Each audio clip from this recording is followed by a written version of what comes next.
खोपा इनला इनला जसा गिलक्याचा कोसा पाखराची कामगिरी जरा देख रे मानसा.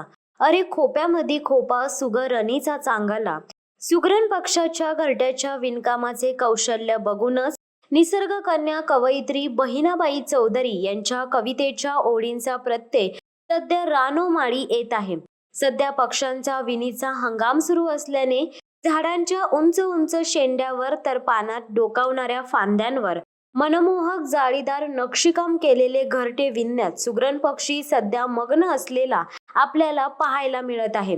सुगरण पक्षी हा साधारण चिमणी एवढा आणि चिमणी सारखा दिसणारा पक्षी असून भर पावसात त्याने घरटे बांधण्यास सुरुवात केली आहे. चिमणीच्या आकाराचा लहान असा पक्षी असतो. पिवळ्या धम्मक रंगातील हा पक्षी घरटी बांधण्याच्या कलेसाठी प्रसिद्ध असतो.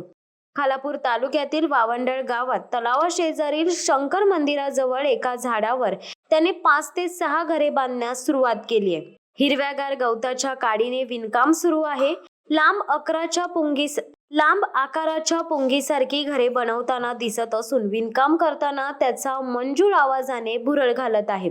मे ते सप्टेंबर या महिन्यादरम्यान विणीचा हंगाम असतो असे म्हणतात. सुगरण पक्ष्यांमध्ये नर हा मुख्यत्वे घरटी बांधण्याचे काम करतो. एका वेळी 4 ते 10 अर्धवट घरटी बांधून झाल्यावर नर सुगरण घरट्यांच्या जवळ एखाद्या ठिकाणी बसून मादीला आकृष्ट करण्यासाठी छान गाणी म्हणतो. नैसर्गिकरित्या मादी आकृष्ट होते. ती आल्यावर प्रत्येक घरटे तपासून पाहते असे अभ्यास करणाऱ्यांचे मत आहे. घरटे पसंत पडल्यावरच ती सुगरण नराशी मादीचे मिलन होते. त्यानंतर मादी उर्वरित घरटे पूर्ण करते. असे घरटे एखाद्या झाडाला किंवा विहिरीत किंवा अन्यत्र टांगलेले असते.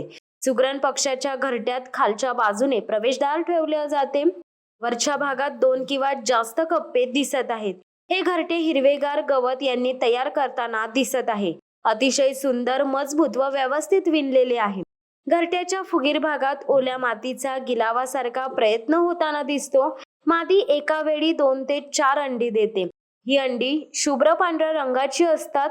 अंडी उबवणे, पिल्लांना खाऊ घालणे वगैरे काम मादी एकटीच करते.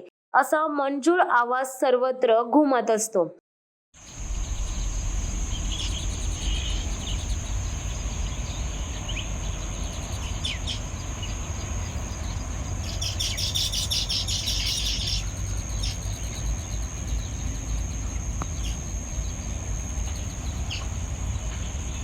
शिवसत्ता टाइम्ससाठी अर्जुन कदम, चौक. दे धडक बेधडक वृत्त देणाऱ्या आपल्या शिवसत्ता टाइम्स न्यूज चॅनलला लाल बटन दाबून सबस्क्राईब करा आणि बेल आयकॉनला क्लिक करायला विसरू नका.